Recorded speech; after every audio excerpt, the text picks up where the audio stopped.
Hello दोस्तों, कैसे हैं आप सब। स्वागत है आप सभी का कॉमिक वर्ल्ड चैनल पर। तो दोस्तों, सबसे पहले आप सभी को 75वें स्वतंत्रता दिवस की हार्दिक शुभकामनाएं। और इसी स्वतंत्रता दिवस के शुभ अवसर पर मैं आप लोगों के लिए लेके आया हूं राज कॉमिक्स में स्वतंत्रता सेनानी ध्रुव का कॉमिक विशेषांक आज़ादी की ज्वाला। तो चलिए दोस्तों, शुरू करते हैं इस कॉमिक को। राजनगर सिटी हॉल, चमचमाता शानदार भव्य ऊंचा महल, आंखों को चकाचौंध करती नक्काशियां, सजावटें और झिलमिल रोशनी बिखेरते झूमर यह बताने के लिए काफ़ी थे कि वहां होने वाला समारोह भी भव्य था और उसमें शामिल होने वाले लोग भी अति विशिष्ट ब्रिटिश हुकूमत के सदस्य थे। सर ओलिवर, बहुत ही शानदार महल है।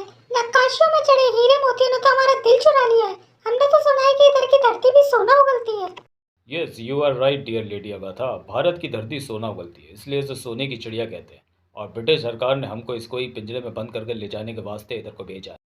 और फिर मैंने उस टाइगर को मार गिराया। हमारी राइफल के आगे कोई भी जानवर नहीं टिक पाता। यह हिंदुस्तानी विद्रोही क्या चीज़ है। These rebels and tigers are menace. Hunting मेरे लिए नहीं है, मेरा पियानो बजाने का शौक ही अच्छा है। I hate jungles. यह इंडिया है, शिकार करने के वास्ते जंगल जाने का जरूरत नहीं। गांव कस्बों में जाओ, विद्रोहियों का शिकार करो, उनको गोली मारो, उनका खोपड़ी उड़ाओ।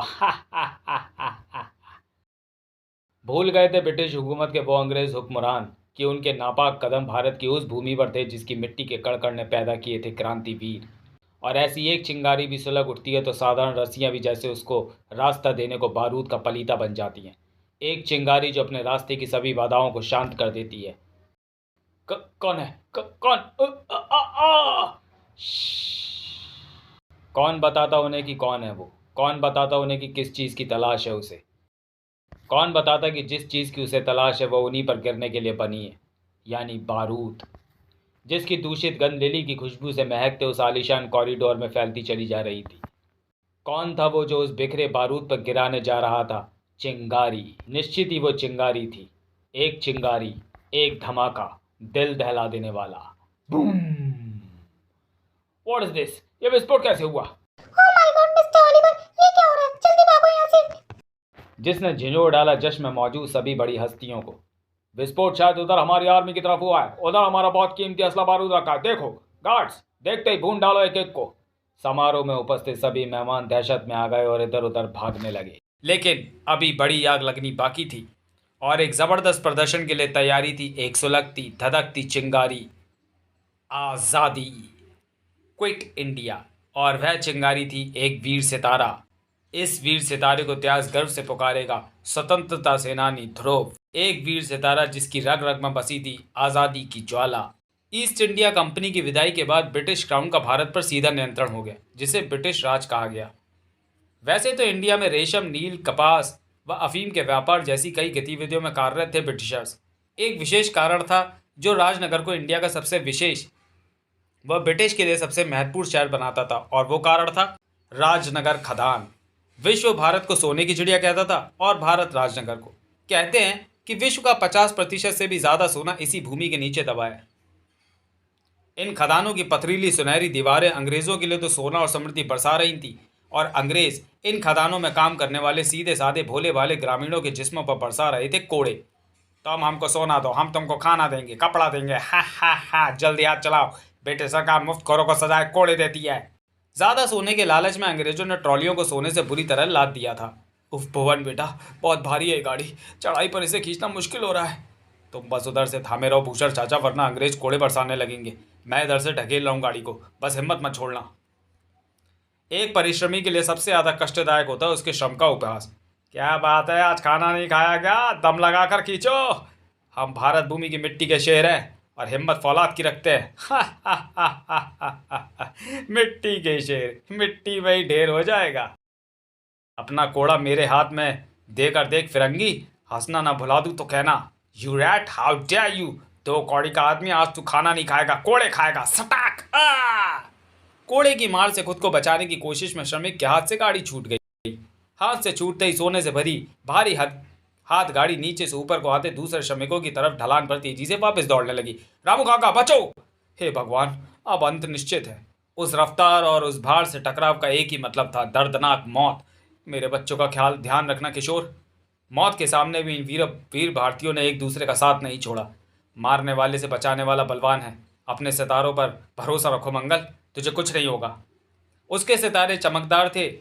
तभी चमका था वो एक सितारा जिसने थाम लिए थे ढलान पर तेजी से लुढ़कती उस मौत के पहिए। एक उज्जवल सितारा, ध्रुव। आज से हर हिंदुस्तानी के दिल में धधकेगी आज़ादी की ज्वाला। खाकी और नील में एक फरिश्ता, ध्रुव। भारतीय मजदूरों के लिए उम्मीद की किरण और ब्रिटिश सिपाहियों के लिए मुसीबत, ध्रुव। ध्रुव तुम जैसे अत्याचारियों को सजा लाद देता है था। ध्रुव विस्मयकारी रफ्तार से ब्रिटिश सिपाहियों पर टूट पड़ा। ब्रिटिश राइफल्स की गोलियां भी उसकी रफ्तार के आगे नाकाम थी। अगली बार किसी बेबस पर अत्याचार करने से पहले 100 बार सोचना। ध्रुव के बार बिजली से तीव्र थे था। किसी भी भारतवासी पर हाथ और हथियार उठाने से पहले उसके सीने में जलती आजादी की ज्वाला का खौफ रखना। तू जिंदा नहीं बचेगा लड़के, तुझे पता नहीं तूने किसको दुश्मन बनाया है। फिरंगी सिपाही अपनी जान बचाकर वहां से भाग निकले। कौन हो तुम बेटा? तुमने हमारी जान बचाकर हम सब पर बहुत उपकार किया है। मेरा नाम ध्रुव है चाचा। इन फिरंगियों को अपनी भारत भूमि से खदेड़ने की सौगंध ली है मैंने, लेकिन ये अंग्रेज अब तुम्हें छोड़ेंगे नहीं। अपने झुके हुए सिर को स्वाभिमान से उठाकर चलने के लिए लड़ना होगा।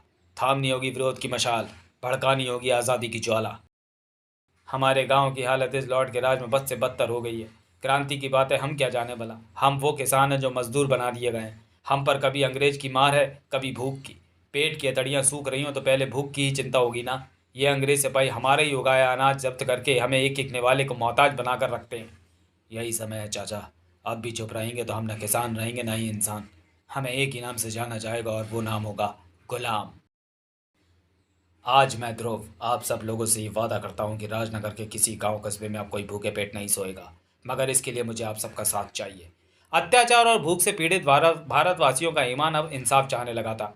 अपने आत्मसम्मान, अपनी बेबसी, अपनी भूख, अपने जीने के अधिकार, इन सबको ताकत बनाकर अपनी मुट्ठियों में बंद कर लो। देश के कोने कोने में चल चुकी आंदोलन की आंधी, मगर राजनगर में जलेगी आज़ादी की ज्वाला। आज़ादी, आज़ादी। आज़ादी आंदोलन एक सूखे जंगल में लगी आग की भांति भड़क चुका था। उसी समय दूसरी तरफ राजनगर पैलेस, राजनगर महल, राजमहल। कभी राजनगर रियासत के राजाओं का अभेद किला हुआ करती थी यह भव्य इमारत, मगर अब इसका विक्टोरियन आर्किटेक्चर इस बात का सबूत है कि अब यह ब्रिटिश राज के सबसे क्रूर शासक गवर्नर जनरल लॉर्ड लिटमस का ठिकाना था। ब्रिटिश एम्पायर की गतिविधियों का मुख्य केंद्र। इतने टाइट सिक्योरिटी होने के बाद भी वो पार्टी क्लब हाउस में घुस गया। हमारी असले बारूद से आतिशबाजी करके हमें ही क्विट इंडिया की धमकी भी दे गया। हमारी खदानों से हमारे ही आदमियों को मारकर भगा दिया, और हम यहाँ बैठे अपने बुज़दिल अफसरों के मुंह से उसकी तारीफें सुन रहे हैं। वो स्टार रस्सी पर उड़ता है, वो स्टार रस्सी पर चलता है, वो हमारे गार्ड्स के बुलेट से भी ज़्यादा फास्ट है, वो उछल कर किक भी मारता है। हमने यहाँ अपने ऑफिस की दीवार पर गैंडे का सिर काट कर लगाया, क्या ये सब सुनने के लिए? हमको उसकी खाल में भूसा भरना मांगता है। हम उसी की आज़ादी की ज्वाला से बकरे की तरह उसको भूनेंगे। हमको यहाँ दूसरी दीवार पर उसका सिर चाहिए, उस क्रांतिकारी ध्रुव का कटा सिर। लेकिन दीवार पर टांगने से पहले उसका झुका हुआ सिर अपने जूतों पर भी चाहिए। हम उसकी क्रांति की अकड़ निकालेंगे। चिंगारी को आग बनने से पहले बुझा देना चाहिए, और मुझे चिंगारी बुझानी भी आती है और लगानी भी। लिटमस के हिंसक इरादों की तरह उसका चेहरा भी भेड़िए की तरह भयानक था। वो चेहरा जो हर रात किसी की नींदों को आतंकित करता था। वो चेहरा जो सुलगती हुई किसी आग में अटास लगाता हुआ सा किसी को दिखता था। वो चेहरा जो जलते सुलगते हुए किसी आशियानों को राख होते देखकर और भयानक उठता सा लगता था। वो चेहरा, हाँ वो चेहरा जो आता तो सपनों में था मगर किसी के जिस्म को पसीने से तरबतर कर जाता था। बड़े ऊंचे तंबू, बम्बुओं पर बंदी, झूलती मोटी रस्सियां, भीषण आग, चीखते चिल्लाते जलते भागते लोग, चिंगाड़ते रौनते हाथी, जानवर। उफ, क्या था ये सब? कैसी थी वो तबाही? किसी का अवचेतन मन क्यों दिखा रहा था उसे झकझोर देने वाला यह सपना? सपने अवचेतन मन खुद से नहीं करता। आंखें जो देखती है, दिमाग जो सोचता है, वही चलचित्र बनकर मस्तिष्क पटल पर चल जाता है। दिख रहे थे घोड़ों पर सवार कुछ अंग्रेज सिपाही, उनकी बंदूकें, हाथ में थमे कोड़े, भूमि पर मजबूर लाचार पड़ा वो बेबस घायल परिवार। क्या रिश्ता था ध्रुव का इस सपने से जिसने उसकी भावनाओं को झिझोड़ डाला था? मगर अब उसे लौटना था सपनों की दुनिया से वापस अपनी क्रांति की दुनिया में। घोड़े की तीव्र हिननाटों को सुनकर बौखला कर उठ बैठा था ध्रुव। उसका शरीर पसीने से तरबतर और सीने में तेजी से धड़कती धड़कन। अच्छा हुआ जो तूने जगा दिया तारा, पता ही नहीं चला कब आँख लग गई थी। तू समझ गया? हाँ तारा, हाँ। फिर से भाई बुरा सपना देखा। ओह, बहुत देर हो गई तारा। चल दौड़ लगा तारा। जिसकी रफ्तार को हमें थामना, उसकी रफ्तार तेरी रफ्तार से अधिक नहीं हो सकती। राजनगर एक्सप्रेस, ब्रिटिश राज का रेल नेटवर्क जो सैनिकों, असला, गोला बारूद, हथियारों और अनाज की यहाँ वहाँ सप्लाई के लिए इस्तेमाल किया जाता था, आज इसमें लदा था भारतीय किसानों का उगाया और जब्त किया हुआ वो अनाज जिसे विभिन्न नगरों कस्बों में स्थित अंग्रेजी सरकार के कैंपों में भेजा जा रहा था। सुनो, ट्रेन की आवाज़ सुनो, ट्रेन आ रही है। सब तैयार हो जाओ, हमारे पास ये सुनहरा मौका है। हम किसी की जान नहीं लेंगे, हमें केवल अनाज चाहिए। अंग्रेज़ों को मात देने के लिए यह ज़रूरी नहीं कि उनसे आमने सामने की लड़ाई लड़ी जाए। यह जंग आज़ादी और फिर फिरंगियों को हर कदम पर मात देना हमारा इकलौता लक्ष्य। हम सफल हो गए तो ये अंग्रेज़ों के मुंह पर हम क्रांतिकारियों का एक ज़ोरदार और करारा तमाचा होगा। हम तुम्हारे साथ हैं ध्रुव, और हमें सफल होना ही है। हम क्रांति की वो चिंगारियाँ हैं जिनकी जलन अंग्रेज़ों को अपने शरीर पर हमेशा याद रहनी चाहिए। यहाँ से 10 किलोमीटर आगे ट्रेन को एक सुरंग से होकर गुजरना है, मगर हमें जो कुछ भी करना है वो इस ट्रेन के सुरंग में घुसने से पहले ही करना होगा। ट्रेन अब करीब आ चुकी थी।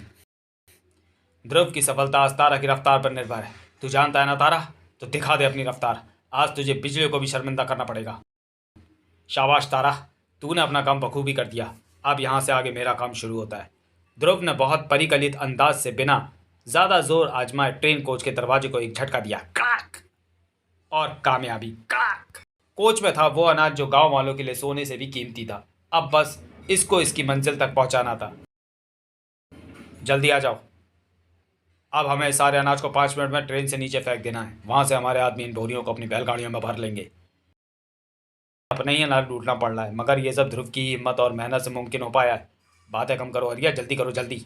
विजय की तरफ बढ़ते कदम अचानक, बहुत खूब, जल्दी करो, थम गए। थाए थाए, ओ तुम्हारा शिकार करने में मजा आएगा। भून डालो इन हरामखोरों को। ब्रिटिश सैनिक सतर्क हो चुके थे। तुम लोग ये सारा अनाज लेकर निकल जाओ, मैं इनसे निपटने ट्रेन की छत पर जा रहा हूँ। निपटाने के लिए तो हम खड़े हैं यहाँ, तो मैं हा जुबान नहीं, गोली चलाओ। बहुत जल्दी में है तुम्हारी गोलियां, क्यों ना पहले इन्हें निकल जाने का रास्ता दे दूं। ठाए ठाए, अब देखूंगा कि सिर्फ जुबान और बंदूकें ही चलानी आती है या थोड़े हाथ पांव भी चला लेते हो। था था था, ये दोनों तो दो ही मुक्कों में धराशायी हो गए। ओ ये क्या, ये घुड़सवार कौन है जो ट्रेन का पीछा कर रहे हैं? ये ना तो सिपाही लग रहे हैं ना ही गाँववासी। इन्होंने अपने मुंह भी ढक रखे हैं। डाकू, अगर तुम अनाज लूटने आए हो तो वह अब अपने असली हकदारों तक पहुंच चुका है। बचे हथियार तो वह मैं तुम्हें लूटने नहीं दूंगा। डाकू नहीं है हम, हाँ, नाम डकैत मिला है फिरंगियों से।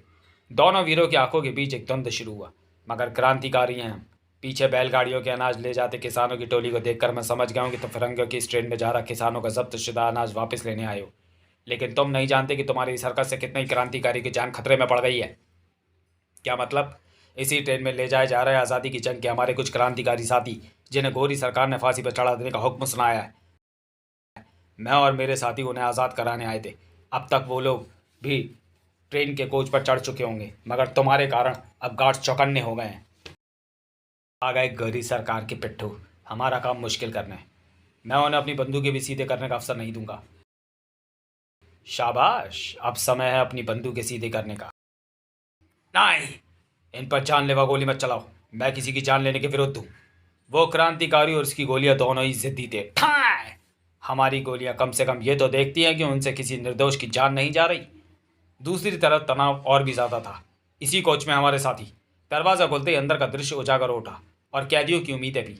आज़ादी की जंग का एक एक सिपाही शहीद तो होगा, मगर एक बेबस मौत नहीं मरेगा। अब हम तुम सबको छुड़वा लेंगे, लेकिन आज़ादी अभी मीलों दूर थी। ओह नहीं, सुरंग पास आ रही है। ट्रेन एक बार सुरंग में घुस गई तो इसके साथ ही आज़ादी के सिपाहियों को बाहर नहीं निकाल पाएंगे, और सुरंग के पार अंग्रेज सिपाहियों की छावनी है। सब मारे जाएंगे। मुझे जल्दी कुछ करना होगा क्योंकि खतरा बहुत पास था। ध्रुव ने दी पुकार, तारा! वह सीटी थी या हिनहिनाहट, जो भी थी, एक तरकीब है। क्षण भर में तारा पहुंचा ध्रुव के पास। चल तारा, दिखा दे अपनी हॉर्स पावर। मुकाबले का वक्त आया तो भाग खड़ा हुआ लड़का। खैर, इनके लिए मैं अकेला ही काफी। जल्दी करो चाचा, जल्दी खोलो, इतना समय नहीं है हमारे पास। इन हाथों ने बहुत से बंद ताले खोले हैं बेटा, मगर उफ, ताला मजबूत है। मेरी लाख कोशिशों के बाद भी नहीं खुल रहा। हाथ और हौसला दोनों ही कांप रहे थे। उफ, चाहे कुछ भी हो, इसे खुलना ही होगा। ट्रेन तेजी से अब सुरंग की तरफ बढ़ रही थी, और कुछ अंग्रेज सिपाहियों को पीछे घटी घटनाओं की भयानक तक नहीं थी, और वो अपनी चाय का आनंद ले रहे थे। आपको क्या लगता है मिस्टर विलियम, विद्रोहियों को फांसी देने से क्या वो डर का विद्रोह करना बंद कर देंगे? या तो बंद कर देंगे या फिर बदले की भावना में भरकर विद्रोह की गति और तेज कर देंगे। एक सुकून का माहौल था जिसे झिझोड़ दिया एक तीव्र झटके ने। ओफ, ये ट्रेन को झटका कैसे लगा? अचानक से ट्रेन की स्पीड कम हो रही है, क्या हुआ है? जो हुआ था वो ध्रुव की करामात थी और की करामात का रिजल्ट ध्रुव के सामने था। ट्रेन का पिछला हिस्सा अलग होते ही धीमा होने लगा। आज तो तारा ने ट्रेन की गति को भी फेल कर दिया। ओ ये क्या, ट्रेन का यह हिस्सा धीमा हो रहा है? यह जरूर उस लड़के का काम है। सुरंग में घुसने से पूर्व ही ट्रेन को 2 हिस्सों में कर दिया है। मेरा काम अभी खत्म नहीं हुआ है। एक कोच में अभी भी कुछ अंग्रेज सिपाही मौजूद हैं। ताला टूट चुका है, हमारे सभी साथी भाई आजाद हो चुके हैं। इससे पहले कि ट्रेन पूरी तरह से रुक जाए, निकल भागो, जल्दी करो, जल्दी निकलो यहाँ से, क्योंकि अंग्रेज सिपाही कभी भी हमला कर सकते हैं। बहुत खुश था वो क्रांतिकारी, क्योंकि उसे मिल चुकी थी कामयाबी। मेरा खून खौल रहा है, क्यों ना ट्रेन के रुकते अंग्रेजों को भी सबक सिखा दें। चलो चलो, नहीं अभी उसका समय नहीं है, निकलो यहाँ से। वह लड़का भी अब तक निकल गया होगा, वाकई गजब का लड़का है। आखिर ट्रेन के पहिए जाम हुए। सावधान, ट्रेन झटका खाकर रुकी है, कुछ तो गड़बड़ हुई है, कहीं विद्रोहियों ने हमला ना किया हो। अपनी बंदूकें तैयार रखो। अब तक वह सुकून दहशत में बदल चुका था। उधर को चाहट हुई, लगता है दरवाजे के पीछे कोई है, कोई इधर से अंदर आने की कोशिश कर रहा है। पर कोई उधर की बजाय इधर ट्रैप डोर से भी तो आ सकता है। यह उनमें से किसी ने नहीं सोचा था। क्राक, ये तो ऊपर से आ गया, धोखा। तुम लोग मालगाड़ी में क्रांतिकारियों को ले जाकर धोखों को धोखे में रख सकते हो, तो फिर मैं ट्रेन के मुख्य दरवाजे पर आड़ करके छत पर बने स्ट्रैप डोर से अंदर आकर तुम्हें धोखा क्यों नहीं दे सकता? धोखा तो तूने अपनी जिंदगी को दिया लड़के, अब मरेगा तू, भून दो इसको। इसको तो एक भी नहीं लगी।